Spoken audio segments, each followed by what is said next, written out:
December 10th, 2024 Greater Clark County School Board of Trustee meeting to order. Ms. Markowski, all board members are present and counted for. Would you all please stand with me to say the pledge? I pledge allegiance to the flag of the United States of America and to the republic for which it stands, one nation, under God, indivisible, with liberty and justice for all. First item would be the approval of the agenda. And board, I move that we approve the agenda as presented. Do I please have a second? Thank you, Mr. Jones. Are there any questions or comments? All those in favor say aye. Aye. Opposed? Abstaining. The next would be the approval of minutes from the previous meeting. And after reviewing those, I would like to move that we approve those as presented. Do I please have a second? Thank you, Ms. Hutchinson. Any questions or comments regarding those? Hearing none, all those in favor say aye. Aye. Okay, next item up would be public comments. If you have a public comment, I think we have several. If you want to come up, state your name, your address, and you have 3 minutes, and we appreciate your comments. So, number. Judy Gibson is our first one. Okay. Hello, Ms. Gibson. I know I've given each one of you a binder, and we won't be able to go through it, but there's some points I want to highlight for you. Someone has cookies up here, so I don't want to come back. I'm sorry, my name's Judy Gibson. I'm trying to go Kentucky, originally from Indiana.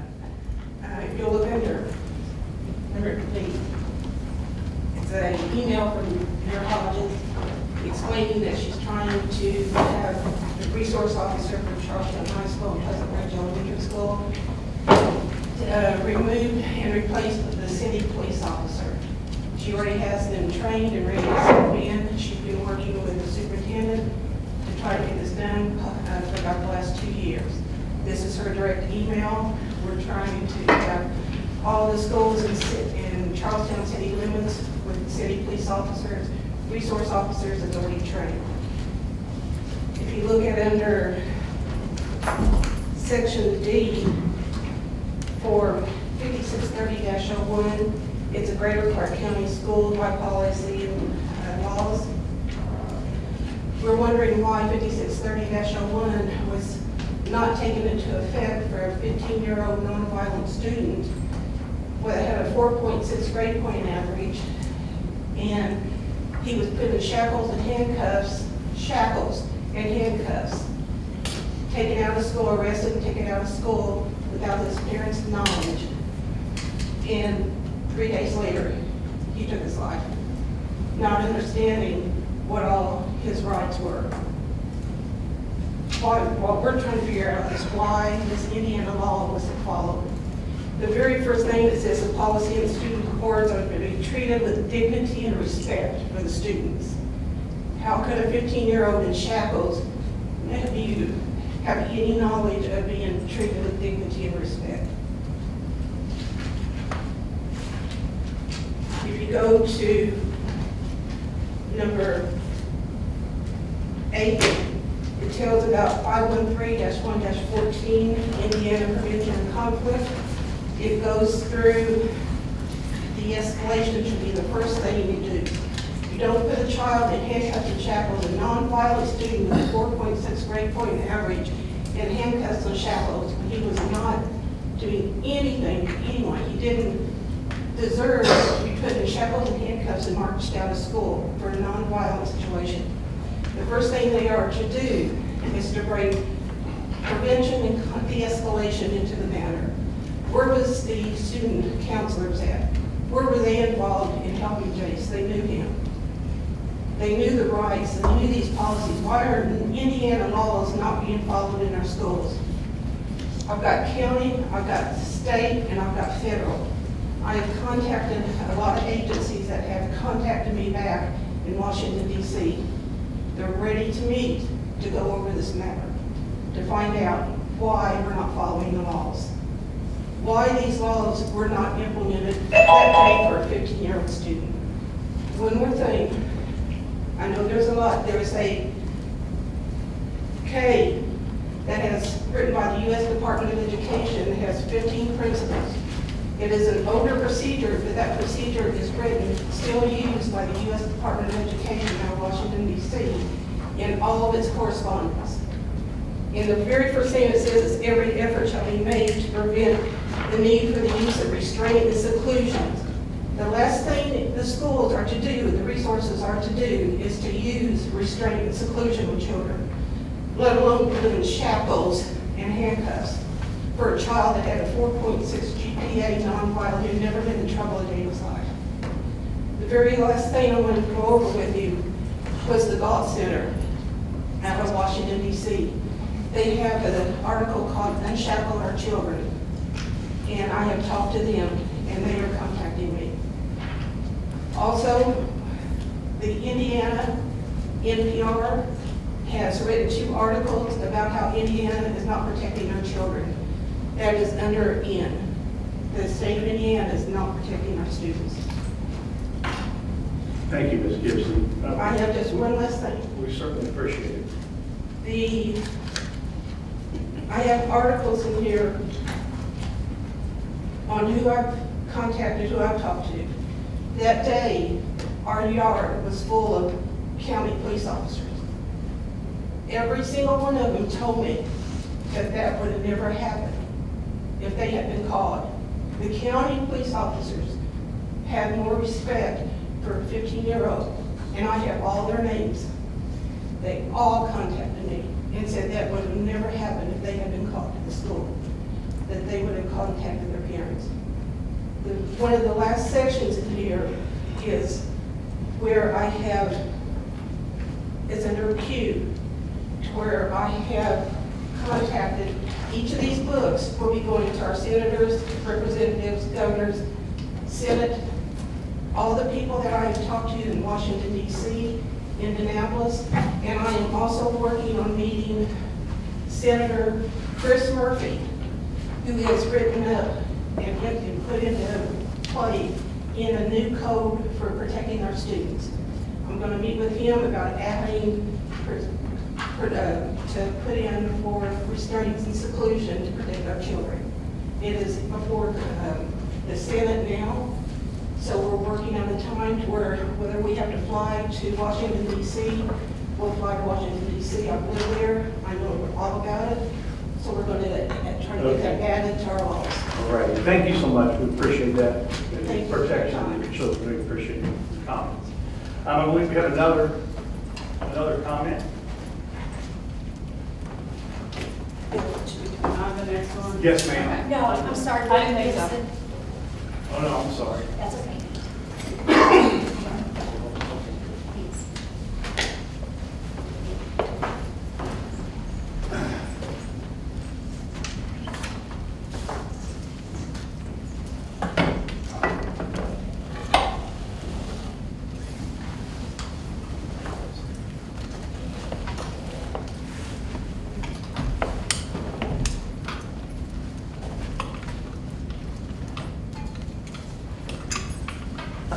This is to the Greater Clark County Superintendent. Sir, if you could state your name and then state your address, please. Thank you.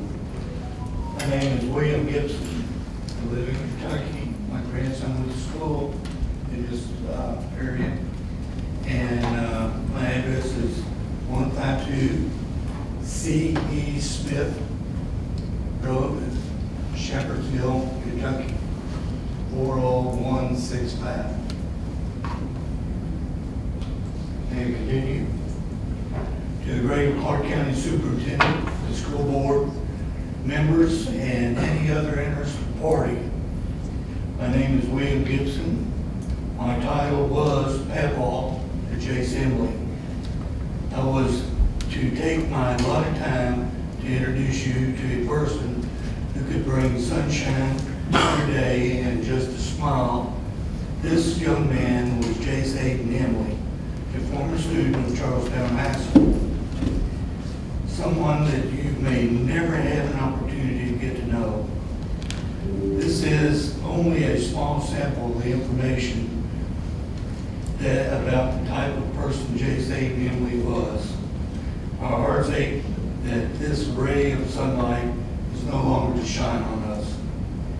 I read this with my heart and know that Jace's family and friends are going through on a daily basis.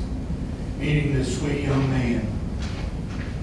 Let me introduce you to 15-year-old Jace Aiden Emily. Jace was the sweetest, most kind-hearted young man you would ever want to meet. Most of Jace Emily's life revolved around his family, his mom Elise, his dad Jason, and his younger sister, and of course all his loving grandparents. School, Jace loved learning. Jace was well on his way to a college-associated degree before graduating high school with a 4.6 grade point average. Not only was Jace a proficient student, he was also a proficient football player for the Charlestown Pirates. Jace was known to be the first player on the field and the last player off the field during football practice. Jace Emily had an outgoing personality. He would do things to help complete strangers without having to be instructed. An example, open doors, help senior citizens by picking up items they drop, and help strangers up and down stairs. This was Jace Emily. It has been said that Jace Emily would give his last dollar to a fellow student or teammate so they could get something to eat or drink if he had to go without. Jace made an impression on his friends. They relate this story. One evening, Jace and some of his friends were all playing games on their PlayStations from their own homes, and they all wanted to play a particular game. Jace had earned some money on a gift card for his work he had done. Jace shared his gift cards to pay for his friends to be able to play the games. The question is, how many 15-year-olds would even think to be so generous as to share their money with friends and not leave their friends out of the fun of playing games together? Thank you. Thank you, I'm Mr. William Gibson. Gibson, grieving papa to Jace Emily. Thank you, sir. I believe we have one more public comment, Mr. Pastor. Amanda Lynch.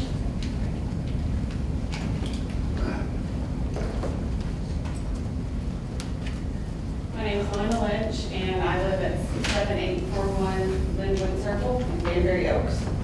And actually had called today to talk to someone in the transportation department, and they mentioned they were busy preparing for the school board meeting, and I said, great, I'll be there tonight. So we have just moved here at the beginning of the school year from Kentucky, and I was hoping that we were moving to a better area. And for the most part, it has been that I'm really scratching my head right now. So I got an email over the weekend that my children would now be on a different bus. Oddly enough, our subdivision was divided by name, so kid 4 doors down rides a different bus than my kids who go to the same school because his name happens to be earlier in the alphabet. My children used to be 3.8 miles from the school. My 2 kids used to get home at about 3:30. The last 2 days, it's been about 4:40. My daughter missed her basketball game last night. My son was late for basketball practice tonight. My children are now riding a bus for over an hour and a half, going to Jeffersonville, going to Sellersburg, passing our subdivision all the while to come back home. And I was told it's because the bus was too crowded. They are now on a more crowded bus. My daughter fell on the floor the last 2 days multiple times because there's not room in the seat. There is 3 kids in every single seat.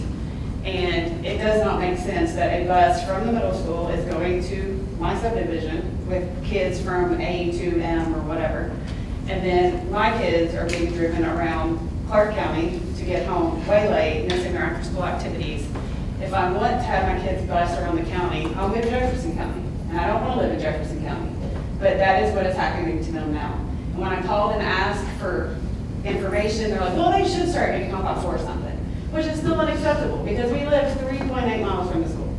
And buses are coming to my subdivision and getting the kids home at the other time. So I don't understand why my kids were chosen because of where their last name falls to be on a different bus now, a more crowded bus, a more dangerous bus, and they're spending an hour and a half. Like, that is not acceptable. So I ask that you all look at that again. If they need to make the bus, pick a different subdivision and separate that way. But it makes no sense. And like I said, my kids are missing their after-school activities now, and there's just nothing we can do about it. And, you know, I have a job, I can't get them right after school, and it does not make sense. And I really hope that somebody looks at it and addresses it. And all that, me saying that now feels very inadequate after listening to them, so I apologize, but, anyways, thank you all. Thank you. And am I allowed to leave now? You certainly. Thank you. No, you're just saying. Oh, yeah, we listen to you, you gotta listen to us. And I will if you want. No, we're good. Okay, there's no other public comments. At this point, we're heading into goal strategy, student achievement, major fund bond report. Ms. Hubringer, how are you this evening? Great, thank you, Mr. President. Hope everybody's doing well, happy holidays. So this is your month end for November. We'll be working through the December, which will be very important. So the next meeting that we will be having will be the first meeting of 25, which will be the school finance, division finance. And we will be going over fiscal indicators as of December of 23, because that's where the state lands. But you will know at the January 28th meeting where you ended December 24. So you'll have good, fresh information one way after the other. So November is the tail end of really what we are going to be expecting in December, which is very important. As I speak to you every board meeting, reminding you that the tax funds do come in December for all taxing units, so that needs to be considered here. We also do all of our required legal transfers, which will show up in the December report. And what we are hoping is that your fiscal indicators only improve every year. We're looking for improvement every single year from this point forward. So, having that been said, your education fund currently sits at $16.2 million. That does not consider the transfers that need to go to the different areas within the operating of the district. We will bring forth resolutions. The one that you don't have to approve over and over is the one we do at budget time, is the automatic one that we transfer from education straight into operations. It used to be general fund that actually covers those operating expenses. You see that we're down by $500,000 from last year, but we will see the gain come in December because that's when the state does all the reconciliation with all the different accounts that come in. So you have your regular ADM account, and you have your special ed account, and you have your career technical accounts, and all of that is considered in your formula. Next is your operations fund. Here is where you're going to see a vast improvement. We're still in the positive in November, not by much. But last year we were $2 million in the hole, which is always normal for me to understand because this is a tax receiving fund which only occurs June and December of every year. Your debt service has a increased cash balance of 6.7 over last year. This is what we reserve for the end of loan life or to adjust to keep our tax rate at the $1.10, which incidentally, we should be getting our 25 budget, which will fulfill the 5-year obligation. We believe that we can fill it for the 6th-year obligation, which is far beyond what we started off with our task force and what we promised the constituents where we would be at, and to do all these beautiful projects that are needed because we do need more schools. Your pension fund, it will still show positive balance right now. We will receive the tax funds for that, and we will pay that off. So congratulations to you on making that to that end. That was a state-required borrowing fund that we had to do. And then your rainy day is much healthier at this point than last year by $4 million. This district will be in the position to really make sure that we kind of focus on that rainy day fund, because we know that with what it has been circulating out there with legislation and new governor and new task force that they have, that it would be important that this district positions itself to be prepared for what we don't know that they're planning on doing. I will get you.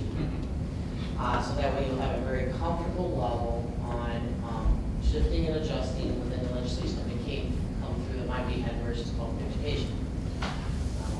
All associations are keeping a strong pulse on that. Right now, you hear different things coming out, but when it finally gets done with all of the rewriting and all of the associations giving their data and input, it is probably near the end of the close of the session when we know exactly what we're dealing, because they have even dealt with things, changes up to the last minute of the evening before the session closes. So we will be keeping a great pulse on that. We want to make sure that our funding formula, the foundation amount for public educated students, increases. All associations are looking to do that. There's not a lot of hope in that yet, but they definitely will make that a priority to be seen in. There's a lot of other things too that we will talk about and do time about legislative changes and the impact of what it would have on this report. Also, when we do the monthly reports in January, I will go through all of the funds that I submit, even the ones that are consent, because I bring those out every quarter, mainly at the end of the year, so you can see how the other funds that we've been monitoring are doing. And one of the most important ones that you will see is a legislative change that does not require board action, is the textbook rental fund. It currently has a cash balance. It will then receive the reimbursement from the state. That total amount then will be transferred into an education fund. And I say an education fund because I want to keep separate and track of that. So I will report it on your treasurer's report, and it has all of the funds, and I will show you that, into a fund that will be crosswalked to the education fund, because I'm going to keep monitoring. Right? So when we come to the monitoring report, that will be reported all in our education fund. Right? So you'll be able to see it in the treasurers, and then you'll see it combined as the state requires. So we'll make those requirements. Those are things I just want you to kind of at least hear it once, so when I say it again, you'll know how to look and where to look. If there's any questions, I'll entertain those tonight. And if not, thank you. Board? Thank you so much. Thank you very much. Next would be the skill group natatorium update.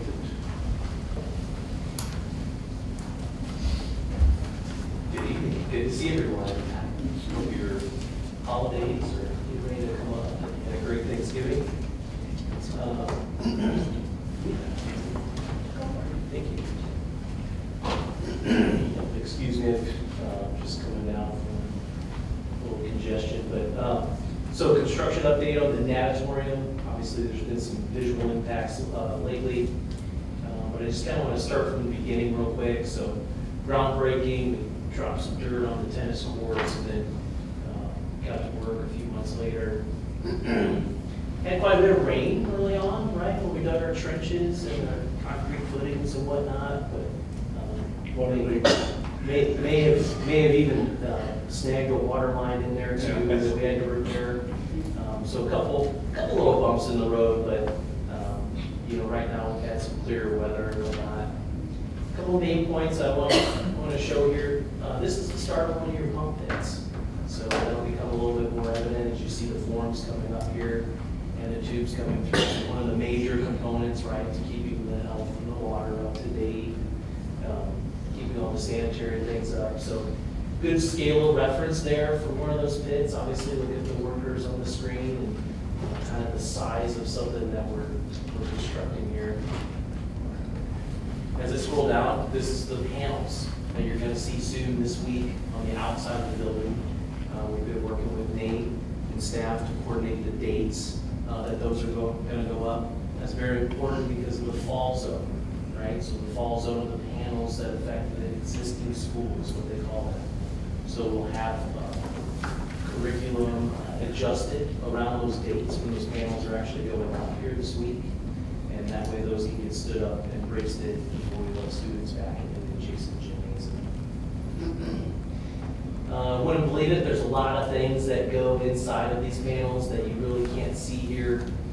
Electrical components, very critical part of the coordination process.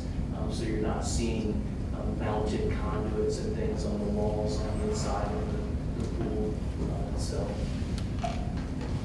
Here's some panels finished out in the yard, ready to be shipped over to the job site.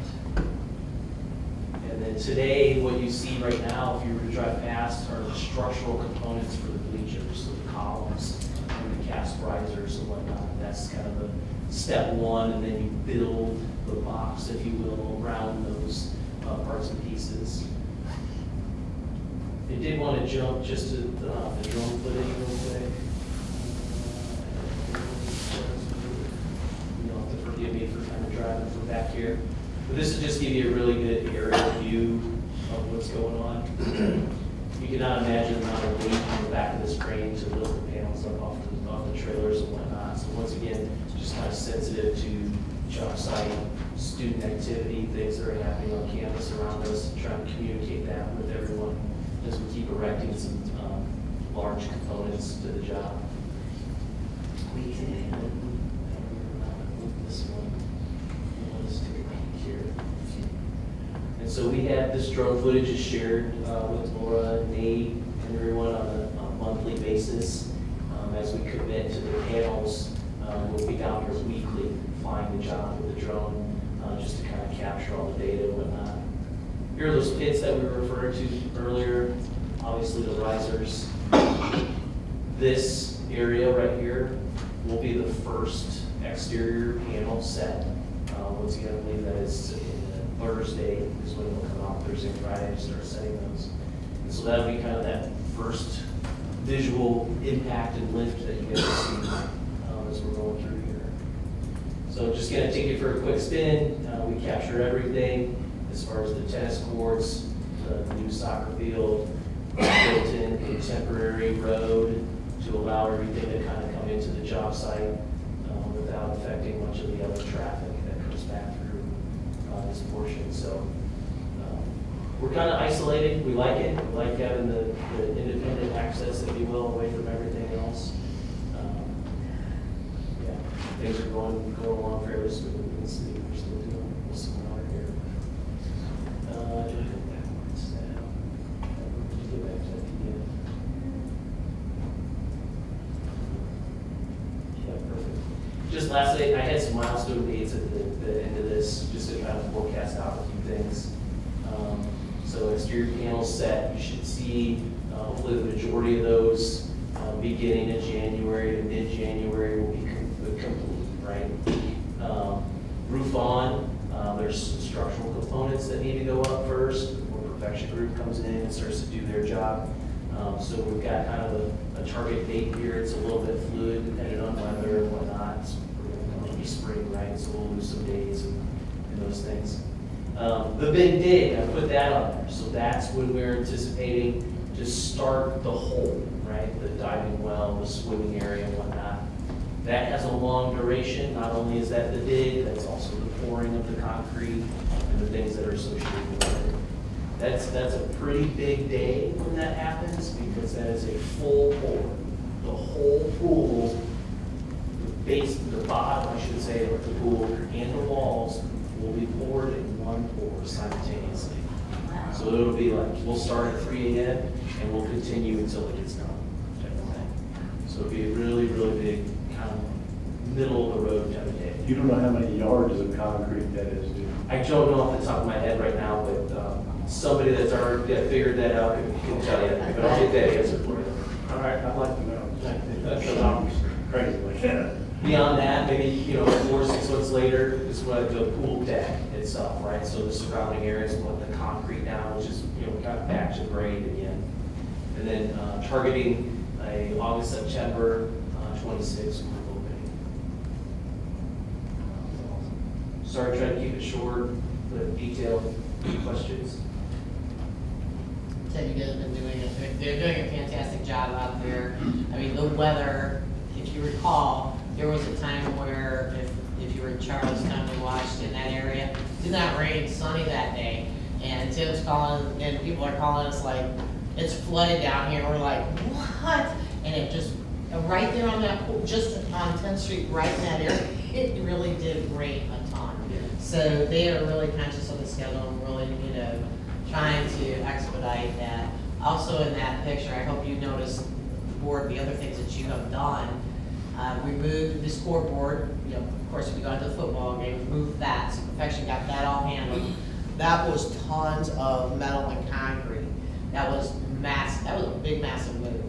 But your soccer field has been completed, which is part of the project, and your baseball field is completed. So, you'll have this, you'll look back at that as well.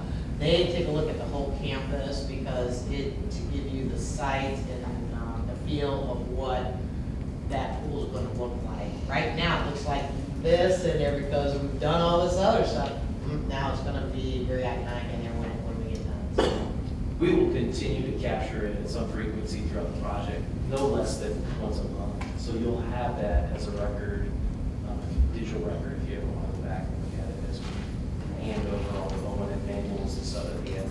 That will be a part of that submission to you.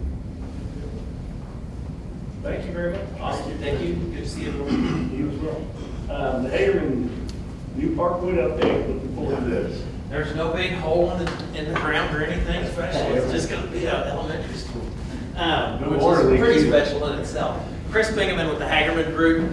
I just wanted you guys to understand how lucky you are. You've got all these schools going on. You've got guys like us working on this stuff with drone footage. It used to be the old days where we go take pictures, put a PowerPoint together, and come in here and go click, click, click, click, click. Now you can see drone footage. Most of us are doing drones once a week, once every other week, and so you're going to get to see some really good things. I want to thank our partners, again, Jamie Lake, Ratio, really Christianity. We really couldn't have done a lot of things without that whole Christianity group. Really, I'm not good at these, Renee. Oh, here, let me help you. You got it. There's a whole reason that they don't let me do that anymore. So we do have a drone footage coming up next. This was just the other day, and I go ahead and click, and there you go. As you can see, the old school in the front, he always loved that little music in there. As you can tell, we've got everything poured. The walls are in the coming up in the back. We've got slab on deck. The second floor is poured. The decking's going on in there. It's hard to believe, if you've ever been to Parkwood, that there is a new elementary school behind it. I know I appreciate Nate. I know he's not here, but we cleaned out a lot of shrubs and junk that. So your property line is right there. Everything has seemed to be going pretty smooth. I know we've got some decisions to make on a playground. But yeah, really through permitting, everything else, this thing just keeps moving right along. So haven't had any safety issues, just like what those guys talked about as well. You're gonna have walls coming in. We're working with the neighbors to make sure we keep the neighbors happy. So far, we've been able to do that. I'm pretty sure Nate and Laura, the superintendent, have not had any calls. So it just continues to progress. I'm still always amazed that it's in the back of that, because once you knock that little building off, it didn't look like there was enough room to put a new school in there. So we're still on target on the schedule. We're still finding ways to save money, because that's what we've been tasked to do, is bring this thing under budget. So as you can see, it just is going to be a nice sized elementary school. It's not the biggest one of all of them, but it's definitely going to be one of the prettiest ones and the most cost efficient one that you've got. I'll make sure I hit everything that's on there. Yeah, those guys that fly the drones, they really have a good time. But that decking is on there. We've poured concrete since then, and it'll continue to go. That's one of the things that, with this nice weather and this 50 degrees, that concrete will continue to get poured and everybody continue to move forward. So I do know that as we have been working with Jeremy, this principal, we've got coordination, making sure that none of the kids get into that area, because we're not isolated, we're right in the middle of everything. So yeah, we've been working with that, and that is kind of where we've gotten to. Those are the decks that you see up there. There's concrete on there now. That'll be your second floor. The joists are going in. Yeah, we just continue to keep moving forward. We know we're going to have the gym and the roof decks on by the December 20th. For us, the biggest thing is getting everything dried in so we can sit inside and start working. So I appreciate it, and look forward to giving you another update. Thank you very much. All right, next item on, okay, you're all right. Okay, the next item on the agenda will be at the public hearing. Greg Clark's required to hold a public hearing for 1028 and preliminary determination hearing. If you desire to comment after the presentation, you should do that. Following, once instructed that comments can be made, I'll let you know that.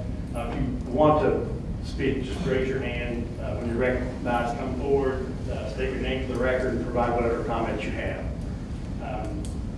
At this time, Is there anything you want to say?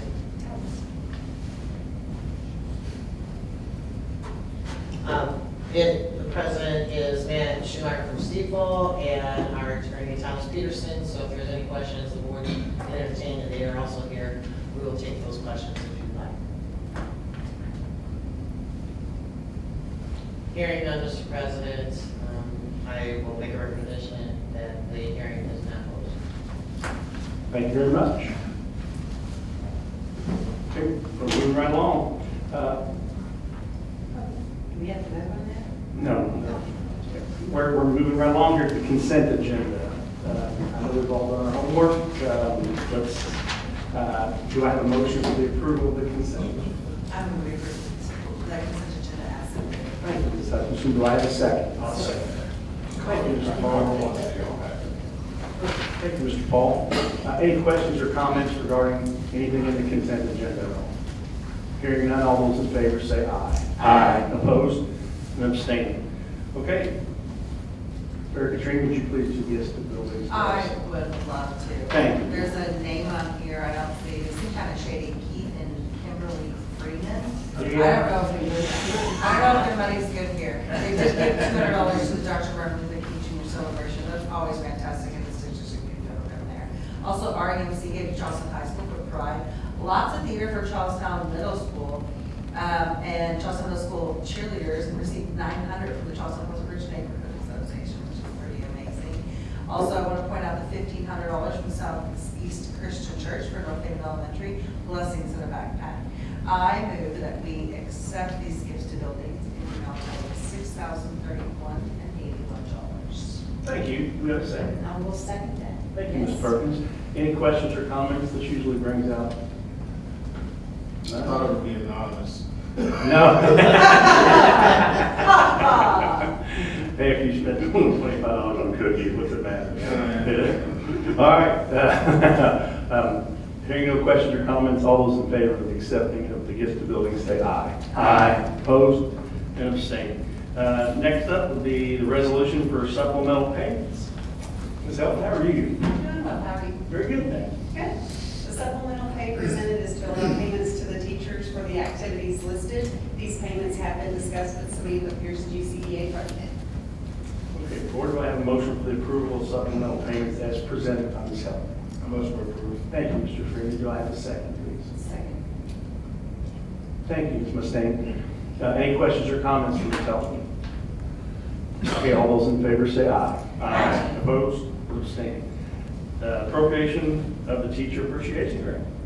The administration is requesting permission to use Fund 3750, that's the performance award account, to appropriate and expend $391,537.92. Our school corporation received these funds from the state for our teachers who are highly effective and effective based on their evaluations. Greater Clark had 385 highly effective teachers who will each receive $633.75 and 183 effective teachers who will receive $507 each. Approval is needed to appropriate this money from Fund 3750 prior to expenditure. The annual approval of Board Policy 3220.01 Teacher Appreciation Grant was approved on August 27, 2024. References our protocol for the allocation. The Teacher Appreciation Grant information has been shared with Samantha Pierce, GCCS president. The performance award funds will be distributed to teachers on the December 20th, 2024 pay. Awesome. Board, do I have a motion for this approval? I'll make that motion. Thank you, Mr. Jones. Do I have a second for it? Thank you, Ms. Perkins. Any questions for Ms. Elton? Okay, hearing none, all those in favor say aye. Aye. Opposed and abstaining. Thank you so much. The next is the approval of the MOU between Greater Clark County Schools and Life Springs. Dr. Hartwich, how are you? Good evening, Board. As you know, we seek many ways to support our students and the whole child, both all academically, socially, emotionally, and oftentimes when troubles and situations arise, they may be referred to us by outside agencies. And we want to provide access to students in every way possible to provide extra support so that they can be successful academically. LifeSpring is one of those agencies that often get referrals for students from a variety of sources. It could be GCCS, it could be visits to the emergency room, different ways. And so when they build those partnerships with families, sometimes it's just easier to be able to meet with them during school hours. And of course, we do everything we can to maintain safety with our students. And that's really what this MOU is about. It is a partnership to support those health services, therapeutic interventions, and case management. LifeSpring will be an independent contractor during school hours, and there is no cost to us.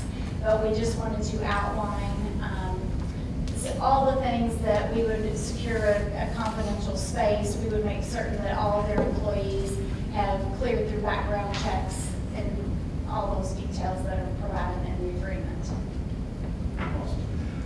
Board, I move that we approve the MOU between Greater Clark County Schools and Life Springs Incorporated. Can I please have a second? Thank you, Ms. Hutchinson. Any questions or comments for Dr. Hartwich? Hearing none, all those in favor say aye. Aye. Opposed? Abstained. Okay, E-rate Category 1 agreement. Yes, as you know, in this day and age, we cannot function very well without some challenges if we don't have adequate internet services that we can rely on. So we were up for renewal. We've had some issues with our former provider in the past. For just no reason, we had some service outages, and that makes it hard to do things like take attendance and parents to be able to phone call in for emergencies. So as required, we advertised an RFP for internet services. Per the E-rate requirements, the administration had to review the proposals following the selection criteria of prices and charges, compliance with the specifications in the RFP, service level agreement, prior experience, and references from other school districts. 5 vendors did respond to the RFP. They were evaluated by our tech services department, and Spectrum Charter was selected based on the evaluation criteria, and this new provider should provide improved reliability and stability for us in the future. Board, do I have a motion for that approval? I will make that motion. Thank you, Ms. Perkins. Do I have a second, please? Second. Thank you, Ms. Mustaine. Any questions or comments? Okay, hearing none, all those in favor say aye. Aye. Opposed, abstained. Okay, the proactive contract. Mr. President, respected members of the board, this is a renewal of our contract with Proactive, who provides services at our corporation clinic, which is made up very well for us. It's well used and well received. This contract is a 3-year contract, but we will be able to renew upon the 3rd year annually by addendum to reflect any cost changes. This is the best rates we've ever negotiated with them, so we're very happy with that.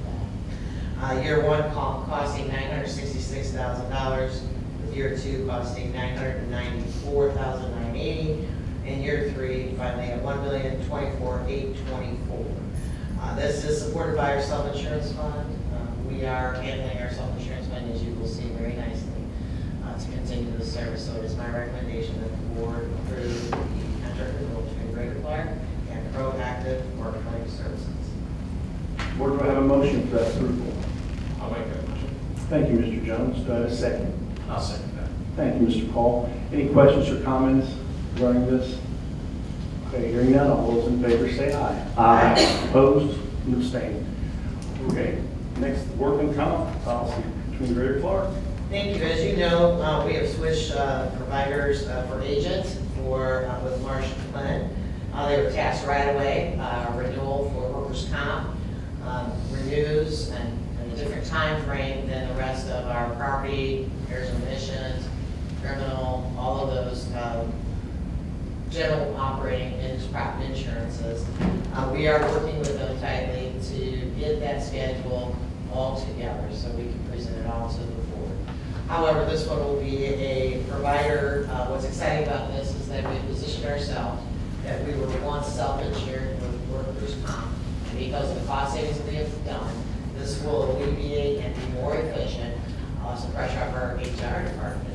They still have information where they will have input with the data that is contained and gathered related to any incident, related to workers' comp. So it's not like we just step back, but they do all the service and all the calling and all of the data with that. So we're really pleased with that. This cost, we have an average cost, I mean, between $205,000 to $567,000. So, you can imagine that that can be hard to make sure we manage that. Just depends on the situation. With a $400,000 deductible. So, yeah.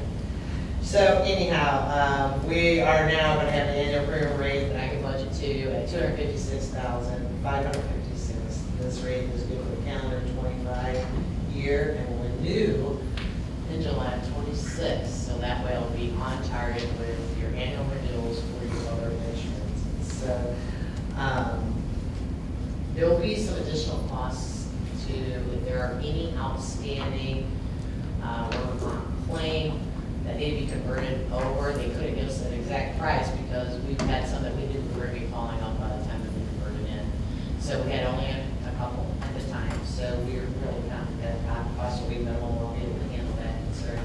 And might be saving about $200,000 right out of the gate. So anyhow, I recommend that the board of trustees approve the agreement to accept the proposed worker compensation with IPEP provider as recommended by our agent, Marsh Lennon. Perfect. Board, do I have a motion for that approval? I'll make that motion. Thank you, Ms. Perkins. Do I have a second? Second. Thank you, Ms. Mustaine. Thank you for that work that you put in there and savings. Thank you. Any other comments? Okay, hearing none, all those in favor say aye. Aye. Opposed and abstaining. Thank you very much. No, thank you. Okay. Hello, sir. Renee told me that she likes the idea of saving the best till last, so I'm trying to help myself understand. We have our 3 resolutions tonight as you've completed 2 public hearings on a new elementary school. These are the standard resolutions that begin the process of having the legal parameters determined for what you're going to do and what you're going to spend. First resolution, called the 1028, determines where you will be paying for this, and this will be coming from the debt service fund. Second resolution is called a preliminary determination, and that sends out the parameters for what you're going to spend, how much you can do in a maximum in a year, and what the anticipated impact is going to be not only for this year, but for the next 10 years. That's part of the resolution. The third resolution is called a reimbursement resolution. That allows from this date going forward until we issue the bonds, should Laura have to pay any bills along the way that's attributable to this project, the school can be reimbursed from the bond proceeds in part of the budget. It would be my recommendation that all 3 of these resolutions be passed. Again, none of them is any different than what you've seen before, other than it's set forth with the terms for this project. Board, I move that we approve these preliminary determination resolutions, all 3 of them, as presented. Can I please have a second? Second. Thank you, Mr. Freeman. Any questions or comments? Okay, hearing none, all those in favor say aye. Aye. Opposed and abstaining. Well, thank you, sir. Okay, we're moving right along. We are now at board comments. Mr. Jones, what do you have the wisdom to share with you? Not a whole lot, just thank you, Kevin. I think this will be his last meeting. It's been a joy serving with him over the last few years, and appreciate his willingness to serve the community. Thank you. I also had the pleasure of being members of Lily. I want to thank Chris's family for this information, and I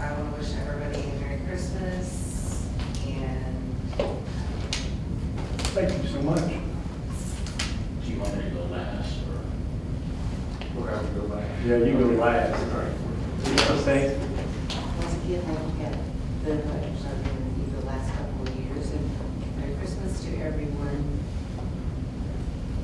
I want to ditto what everybody else has said, because Kevin and I came in at the same time. Even sat next to each other for most of our term, but. And switch And yeah, names. you got names. Yeah. I still We're so respond much to email alike. all the time. I Yeah, did. it's been a pleasure, serving with Kevin, and it's been awesome. I just want to thank you for your service, and also wish everybody else a happy holidays. Ms. Perkins. Yes, Merry Christmas and Happy New Year, and thank you for coming tonight to the grandparents of this young man. Appreciate that very much, and I will read this. Kevin, you are a very unique person, and I know, but the one thing about you that I admire the most is that your moral compass is always set toward our kids. Oh, What? I said south. Oh, no, toward our kids. And I really appreciate that. Every vote you've ever taken has always been for the good of our kids and our teachers and our school system. Thank you very much.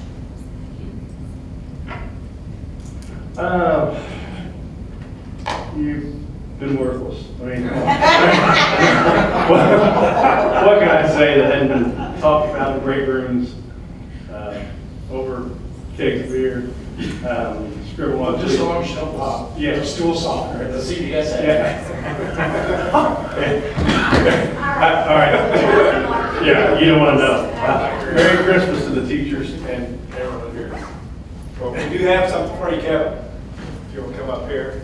I also want to thank you for the support you've given me as a superintendent, but also all the work that you see, posters of and everything we've tried to do for salary and benefits for our teachers and our employees. You've supported, and I know I appreciate it, but also all the staff throughout the district appreciate what you've done for the corporation. So thank you very much. Thank you. Appreciate it very much. Please turn and look at Trish.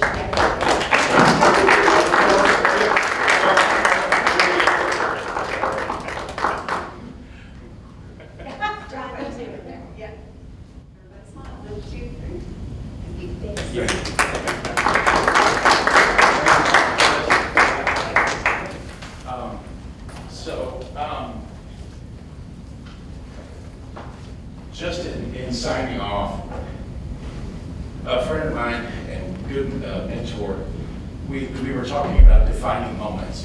And the defining moment is not that I leave this board, because as Bob Dylan once said, we all got to serve somebody. I am now and always have been and always will be a servant. It will only change shape or form. It will not change who I am. I will continue to serve this community, continue to serve this district, and continue to serve our kids in whatever way I can.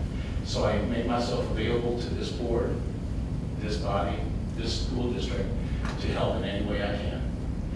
And you never know where I just might pop up. Brian, I thank you so much for the peace that you brought to this board. Our meetings went from contention to collaboration, like literally overnight. And I can't appreciate that enough, can't say thank you enough. And look forward to breaking some more brisket with you. And Katie, I will miss our banter and your snide comments. But the memory that I remember most is the breakfast casserole. Because you can't do anything else, but you did on probably the worst time of my life. I thank you. I didn't get to know you very well. But I mean, but everything that you do matters. And I appreciate you so much. I appreciate the passion you have for Parkwood, the passion you have for these schools and these kids. And I wish you the best in your retirement and go somewhere on vacation. Keith, what can I say? Brother from a different mother, right? Because I still remember the night that you showed me the picture where we both had the same color shirt on. And all the times that John got our name mixed up, I kept being called Mr. Freeman. I was like, what? It's your eyes. No, I've got two, yeah. At any rate, thank you so much for all that you've done in mentoring me in this process. Teresa, you and I started off. I made some flippant comment, and you barked at me. So I knew right then and there where the ground rules were.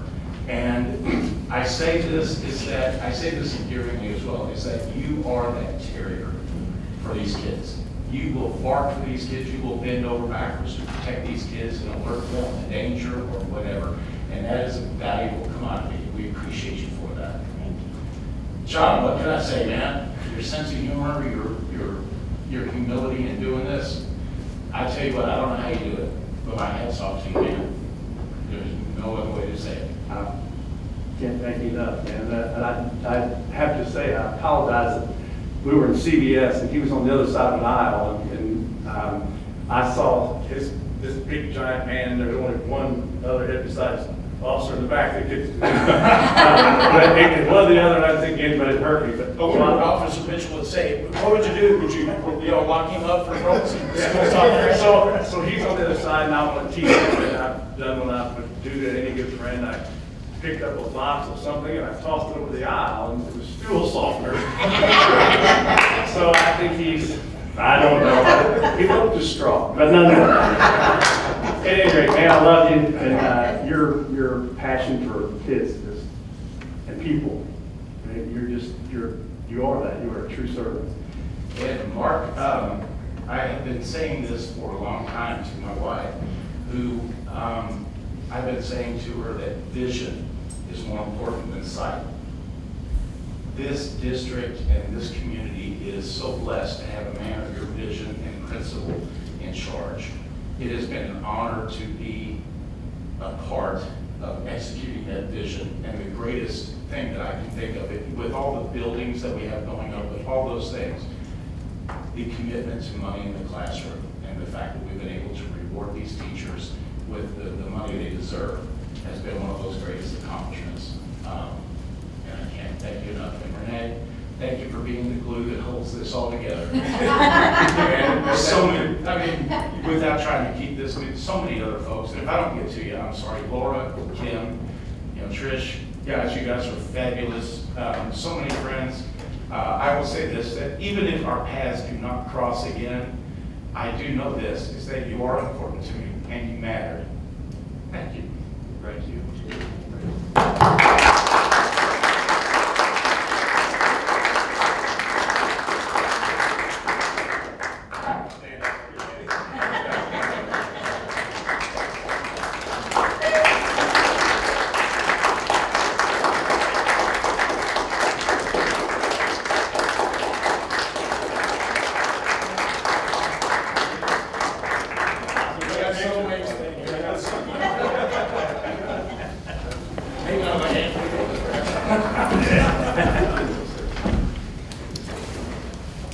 At this point, I need a motion for adjournment. No? Say something. Do I have a second, please?